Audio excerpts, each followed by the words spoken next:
Hi, and welcome to Brand Matters, a podcast on how to create meaningful brands. And I'm your host, Misha Che. And today I'm very happy to have a special guest, Tim Wilson, professor, director, celebrity, a winner of the Circle Show.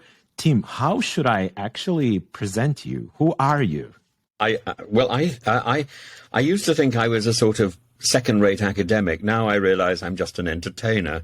And they put me on this show on Channel 4, I think, because they thought I was unbelievable. And every other sentence I came out with, I could see that they were sort of doing a wild gasp. Oh my God, he's been a goat herder as well, and a monk, and so on. But you know, I see a common thread through the whole thing, and the common thread is not so much entertaining, but communicating. Yeah. That's it. And I'm very happy to have you today on our show because what I really want to talk is your experience in being a monk, being a theologist, and I want to try to build a bridge between religions and brands because it's fascinating how brands and brand building have so much common in religions. And honestly, I'm not a religious guy. Well, never was before my son was born. Now I think I'm a little bit more religious. But tell me first, what is theology? And I mean, you've been studying and lecturing theologies. And how did theology shape your view on the world and life? Well, it's very interesting. It's an interesting question because if you look at theology in many of the British universities, it's an academic subject where you are studying about religion. But if you go back to Orthodox systems and things like the Philokalia, it's quite clear that theology there is a way of life rather than a set of dictums. So theology, if you break it down into the Greek, theos and logos, it's a study of God. The only way you can study God is by prayer, and of course, in our busy life, we really don't have a lot of time for prayer, and I don't think we do it very well. And the Orthodox have a solution, and I was delighted. My tutor in Oxford was Bishop then Metropolitan Callistos, who died a few months ago. I'm sorry to hear that. I mean, he was a tremendous communicator, and he introduced me to things like the Jesus Prayer and the whole idea of inhabiting theology. So I think his greatest line was that prayer is breathing. And so if you take the Jesus Prayer, you know, if you go to Mount Athos or you see an Orthodox priest, he's got these little black beads that he's constantly fiddling with. Each black bead is effectively a mantra. And as you get to grips with that tradition, the mantra is replaced simply by a breath. So you are literally, St. Paul says you should pray without ceasing. You are literally praying without ceasing because you are breathing. So instead of running around the place like some sort of holy Joe, you have found a way to make your religion your breath. So then you get on with other things.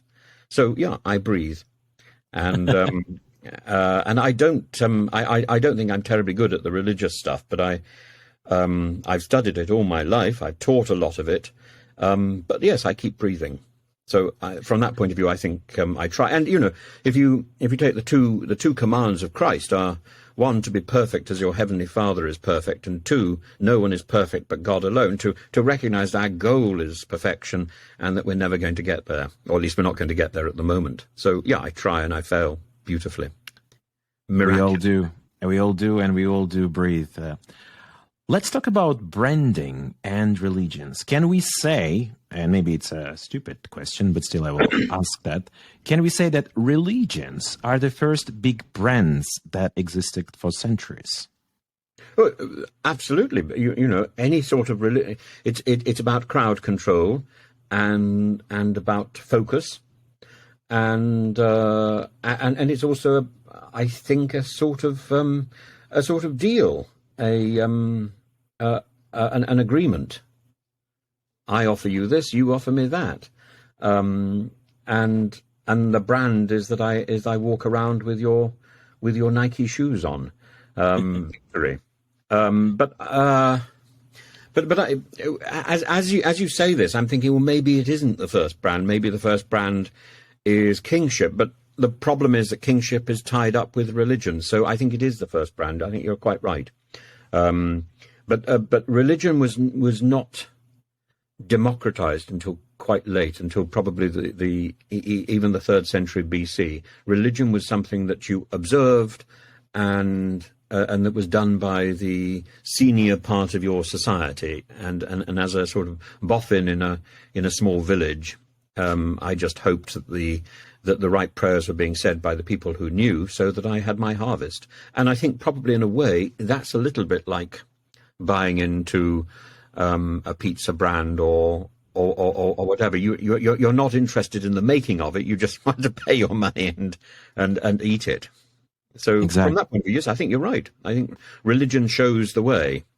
How you then the area where I think it's different in some ways is keeping that brand going. So religion, I think all religion going right the way back is all about is about the permanent link between the individual or the society and the God. I'm not sure that link is necessarily as permanent or as watertight when it comes to branding and modern goods. It doesn't work as well in the marketplace.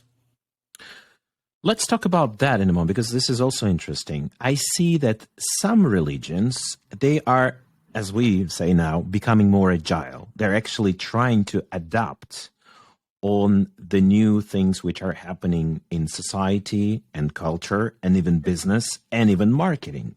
I mean, the way how they talk, the way they recognize the different relationships between different people and between people and God, and being sometimes more open and more inclusive.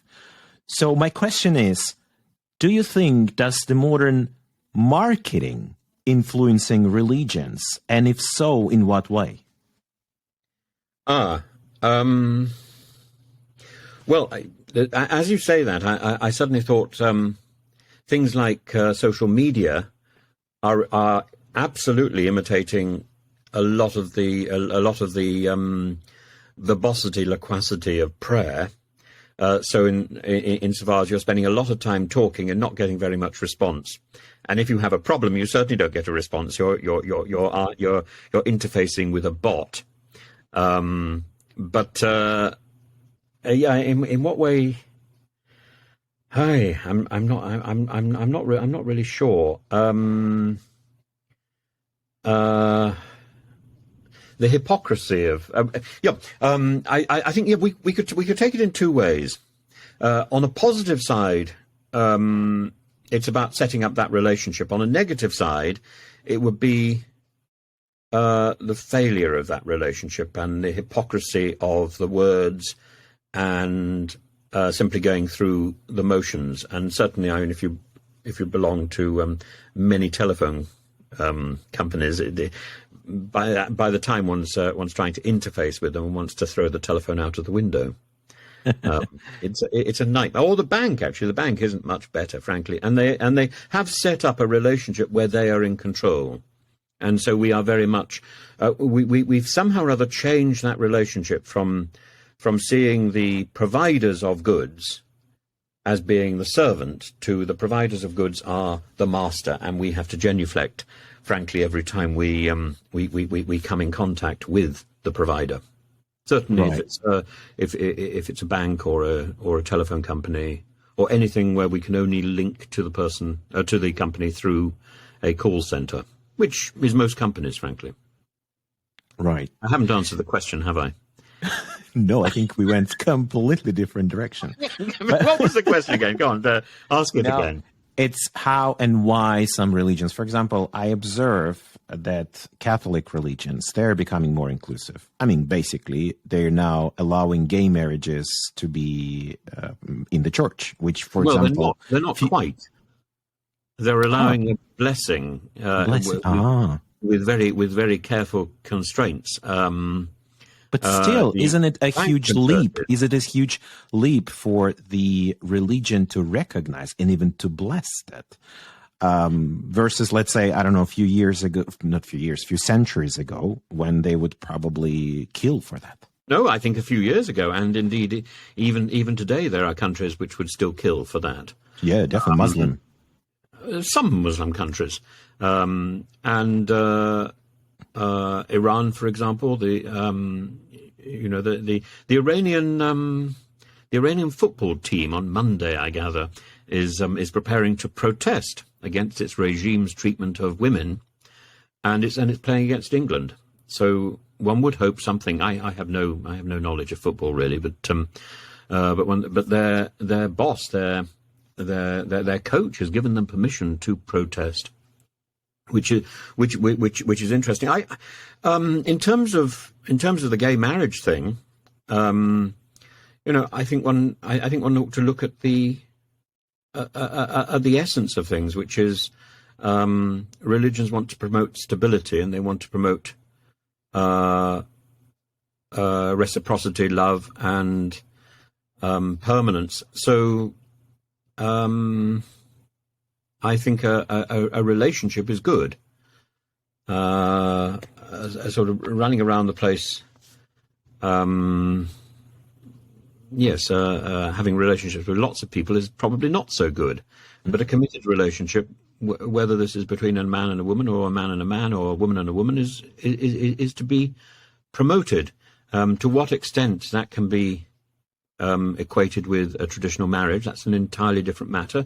In some cases, it's a matter of law, but in some cases, it's a matter of belief. And I mean, if you go back to St. Gregory the Theologian, St. Gregory the Theologian was very good on this.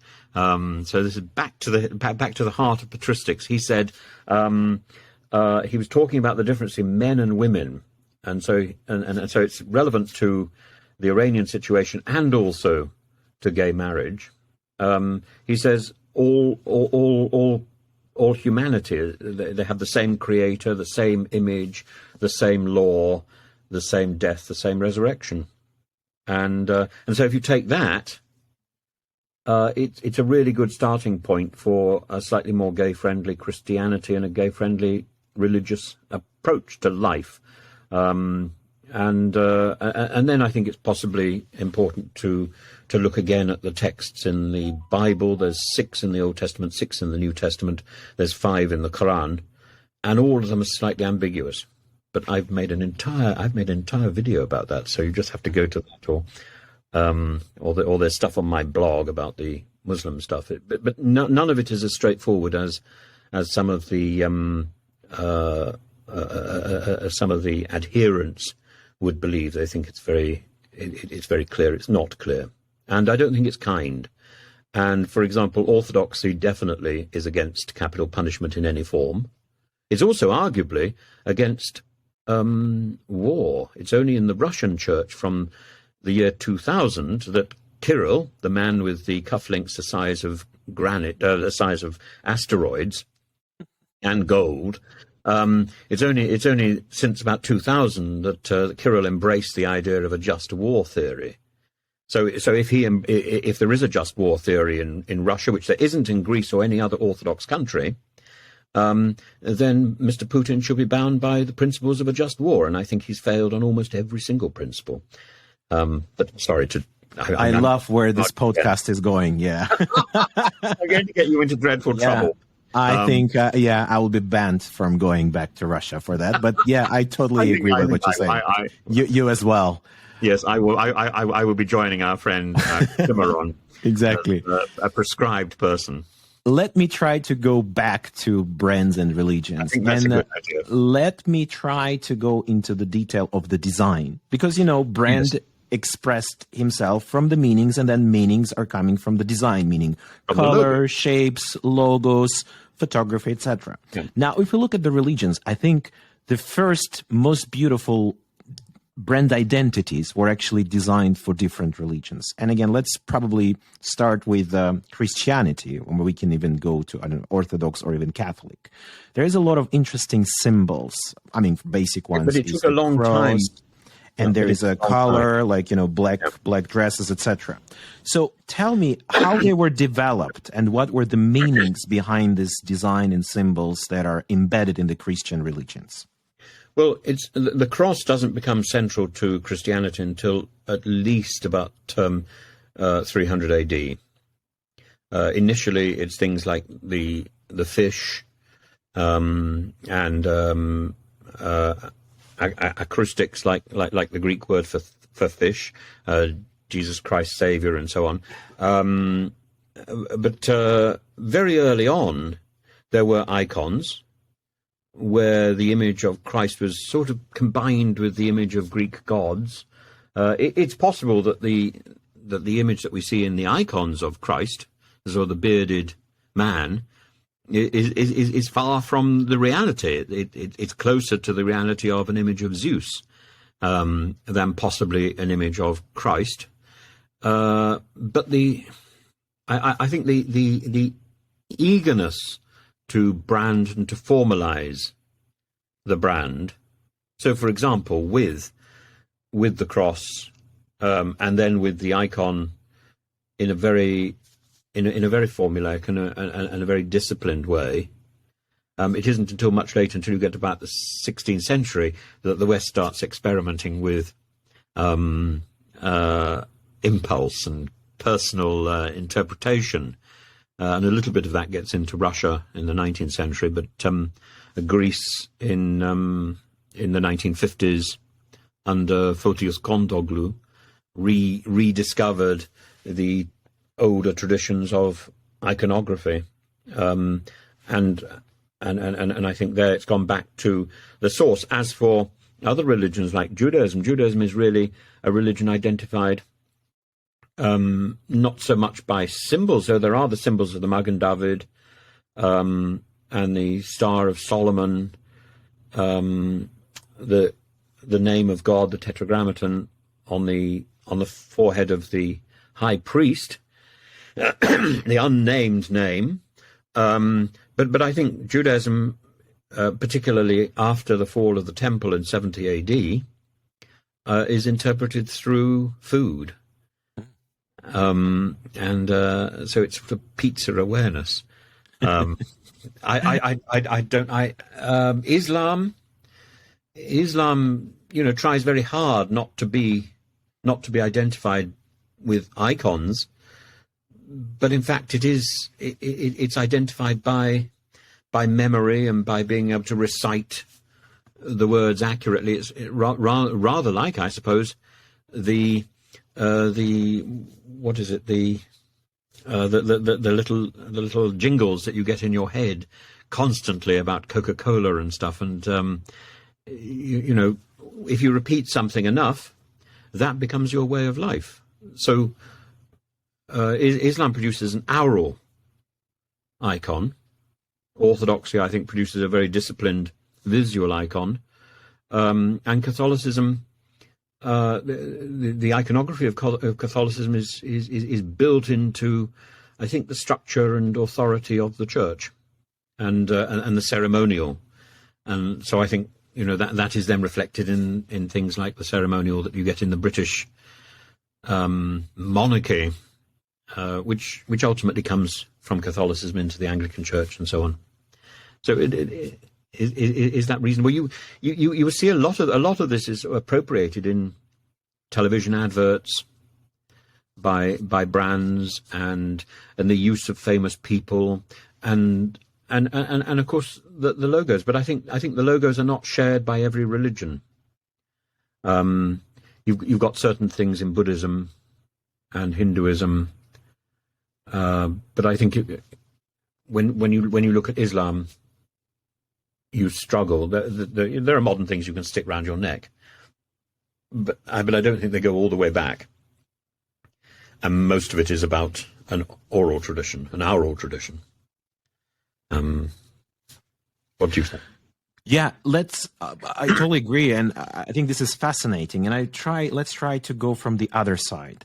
What I see is, I don't know, is it consciously or unconsciously, but big brands, they do create religions around their brands. For example, Yeah, take Apple. I absolutely. mean, they are building the shops like churches. They have rituals.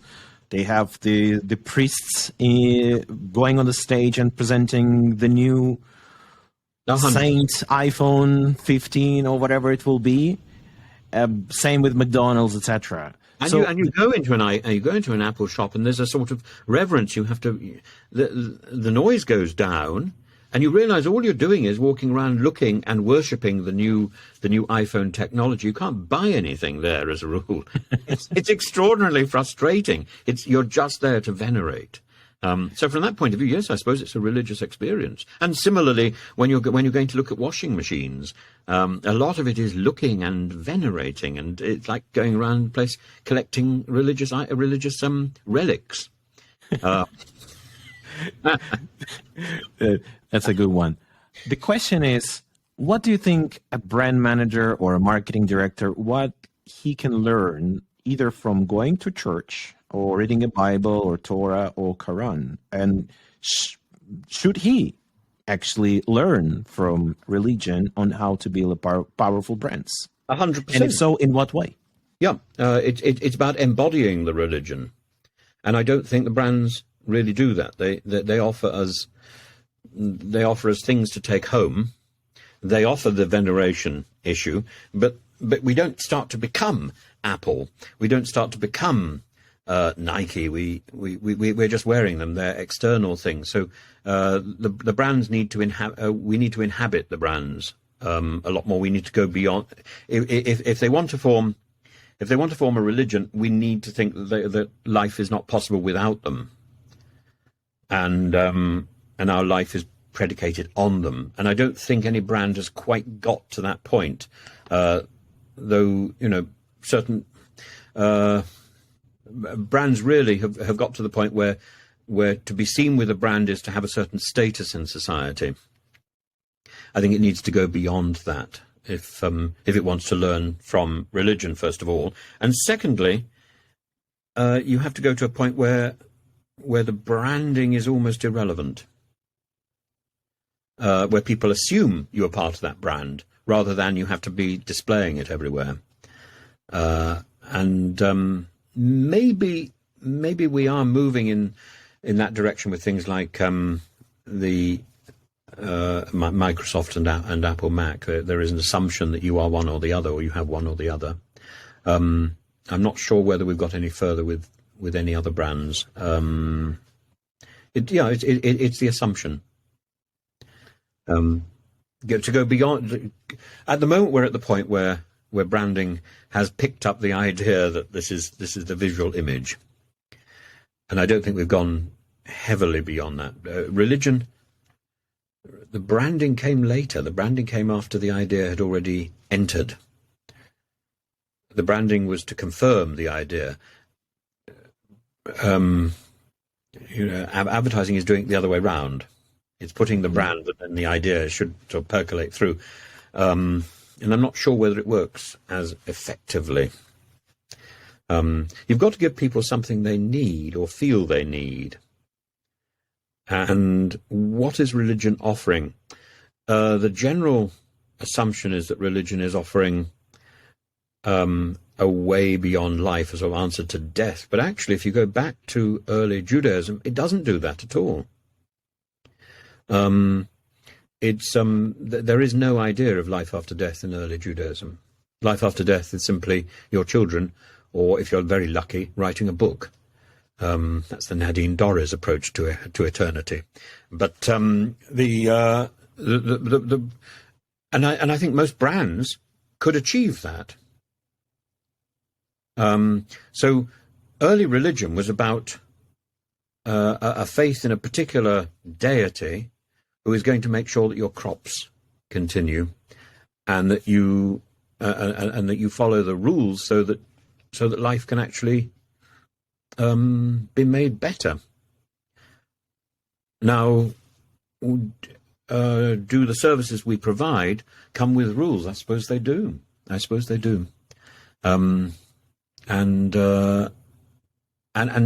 if you were in the ancient world and you went to war with somebody, then you would acquire their brands as well.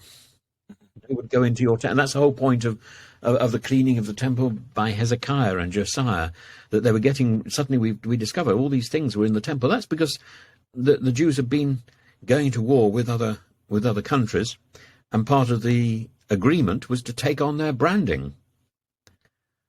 So there are all manner of extraordinary gods in the temple in Jerusalem, and I think as we become a worldwide shop, we should be taking on the branding of other countries and other goods, appropriating them. There's a lot we can learn from. If you look at more modern religions, like what's the one with Tom Cruise? Theology.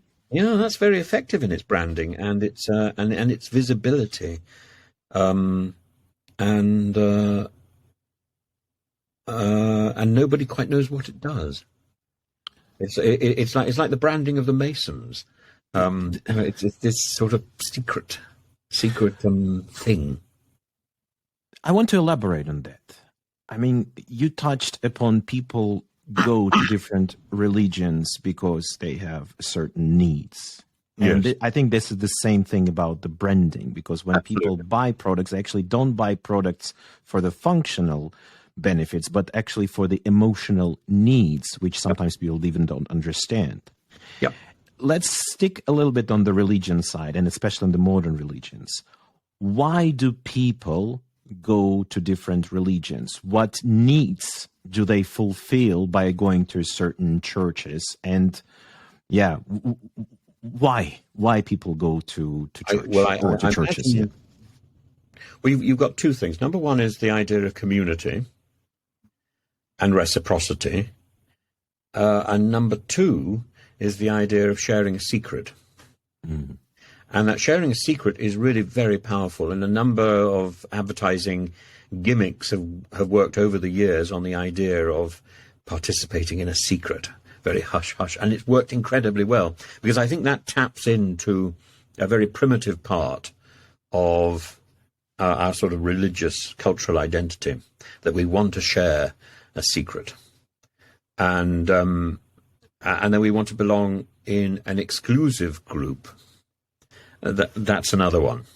But then we also want our friends to belong in that group. So we're very proselytizing for that. We run around the place giving people weird handshakes and nudging them to go and have what's the thing in the Scientology where you have a reading or something? I can't what it's called, but yeah.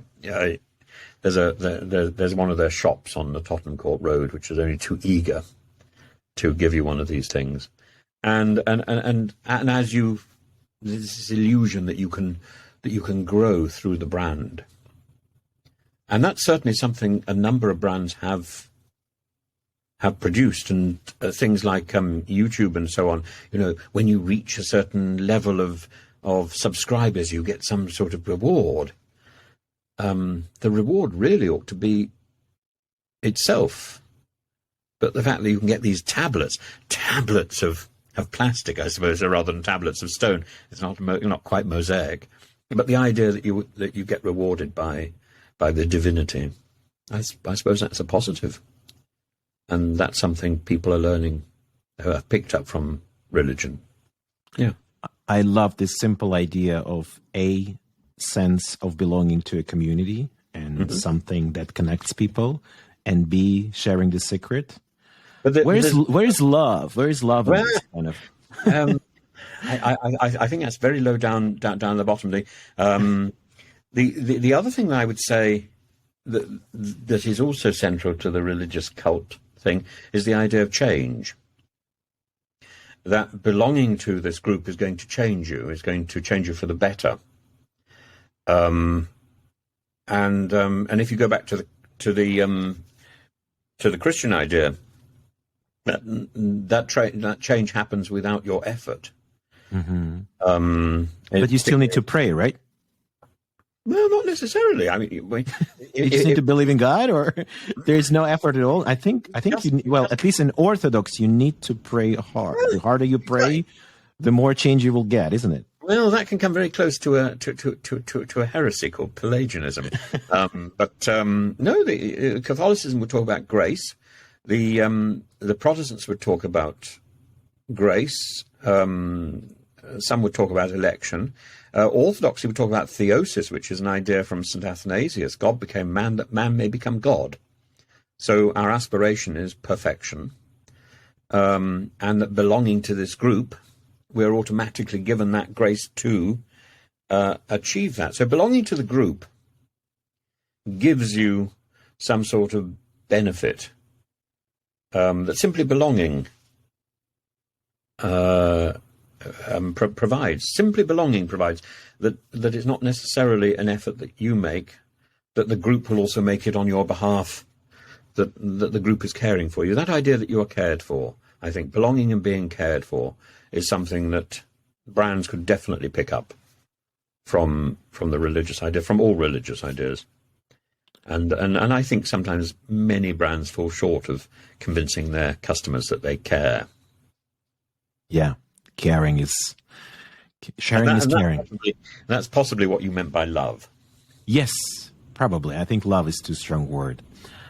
Now let's go to, fighting for the customers. I mean, brands are actively fighting to get the customers through advertising, through doing the ad wars, through saying, no, I'm better, through, comparing. And I'm sure, looking at the back at the history of religions also were fighting for the customers. I mean, there was, these wars where the different religions were occupying different countries and converting to their religions. How is it happening now? How different religions in modern days are fighting for the customers, if we can say that?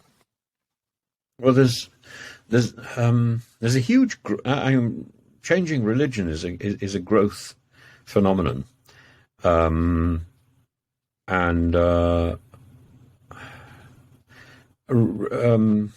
don't think most religions are fighting for customers anymore. I think people are looking for which religion fits their particular lifestyle, and I think sometimes people fail to realize that religions are culturally determined. They change their religion and then they feel sort of buyer's remorse because they feel stranded. It's very difficult to be Orthodox in the UK. It's very difficult to be, I think, Christian in Iran. But it is possible. These things are possible. It can be done. But leaving one particular religious group and then moving to another, you lose that society. You lose the first society. And but I don't think you lose the sort of childhood impulses with which you were brought up.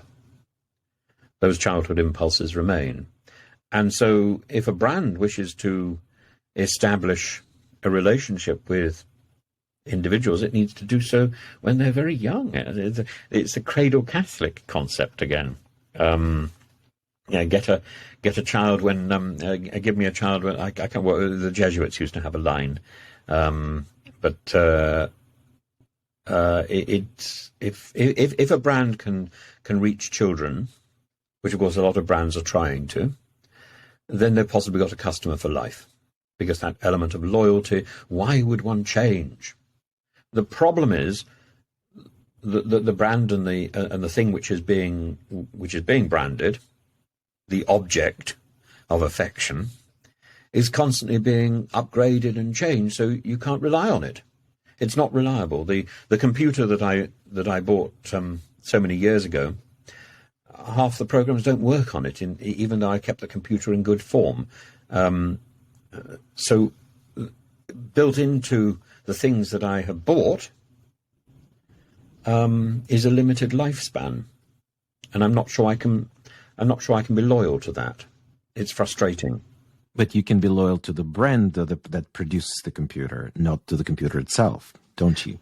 I'm not sure. I'm not sure I can be, because because I have to import all these different programs. I have to get them all again. And you know, the whole marketplace is so wedded to the idea of constant change, because constant change means people are going to buy the thing again. And that isn't something that's built into the religious identity. The religious identity guarantees permanence. And, you know, however long you go away, you can come back to the same thing. No, you can't. By the time if you go away from Apple, when you come back, it's completely incomprehensible. you can't come back and expect to use it again. And I tried going back to Microsoft. A non-starter. I didn't even know my way around the keyboard. You see, so you are now functionally loyal to Apple. I am functionally loyal to Apple because but you know, I scream at it occasionally. And as for my iPhone, I barely know how to switch it on, let alone retrieve an app. And today you expected me to communicate with you on Chrome. Sorry for that. I had a 5-minute moment of anxiety. Yeah, I know. It hurts. But, you know, I love the idea, you know, get your customer as a child, and then most likely it will stay for life. And that's exactly what I see, for example, huge brands like McDonald's, they do, or Coca-Cola, they do. They embed it culturally from our childhood. And then for us, this is actually something, a sense of stability, which we got from, you know, youth, and even going back to that emotions that we had when we were kids, etc. That's what they buy. Well, Coca-Cola is literally picking up religious iconography in the Santa Claus thing. And I don't know about McDonald's. You know, that great big M. You will, of course, find exactly that great big M on the personal flag of John Paul II. Because he foolishly decided an M represented Mary, whereas in fact anybody who knows anything about heraldry would know you just need a flower or something. You don't use letters of the alphabet, but he insisted. So but my question here is that there is always a generation gap. For example, for people when they grow and for kids, it's uncool to go to the same place or use the same brand or use the same product as your parents. Well, also as used as a child. But exactly. And they are then trying to convert themselves just to, you know, to rebel and say, no, I am my own kind of a hero and I will not use that. That also happens in religion, doesn't it? That was my question. Do you see the same patterns in religions? I'm not going to the church because my parents were there. I'm going to the different ones. And then you become a parent and you have children of your own and you immediately take them to the same church. So, of course, you become a parent and immediately start throwing Coca-Cola down the child's neck. Baptized in Coca-Cola. I love how we married. Did you know there was a scandal a few days ago about Doritos? No, what was it about? In Israel, Doritos put out a new ad saying that they represented the family, but many different forms of family, including gay and straight, and the Haredi community have come up in arms about it and said, you know, right, Doritos are no longer kosher. So they went too early with this one, huh? The society was not ready for that. Society was not ready for this, and of course it's destroyed a whole market. So the kosher brand is not only about what you eat, but also about the ideas you are disseminating. Yeah. Because what fascinates me is that values and the mission and the purpose that lies in the core of every religion, and that lies in every core of the strong brand. Yep. And my challenge, and I think this is the challenge of all the marketing and brand guys there, is that values are changing. And it's really hard at the same time, as you say, to provide the sense of stability and sense of we are there for you because we believe in these values. And at the same time, grow and develop and say, look, like you said in Doritos, like we acknowledge that the modern family can be in today's world be a gay family. Mm-hmm. And then what happens, you most likely will lose that part, the conservative part of your customers, but you need to upgrade yourself. Otherwise, your brand will die because you will not recruit the young part of the customers. Absolutely. So that's the challenge, I think, we as the brands and religions are share. And how do religions tackle that? Well, religions are suffering the same problem. And if they're looking at who they're going to attract, they're going to fail. If, on the other hand, they go back to their integrity and their core authenticity, then they're more likely. So the simpler the message, the more successful the religious brand.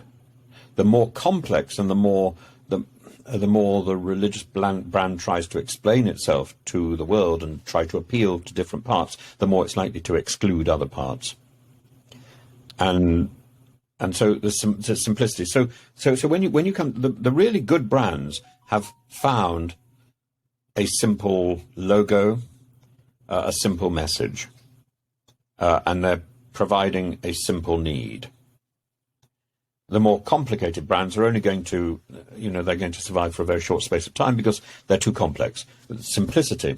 So even when you come to a computer, which is a very complex machine, Apple is quite brilliant because it's managed to create an icon which is so simple and which sums up something. And I ask people, what are you Apple or are you PC? And people get terribly confused. I've just got a Mac, and I think, okay, fine.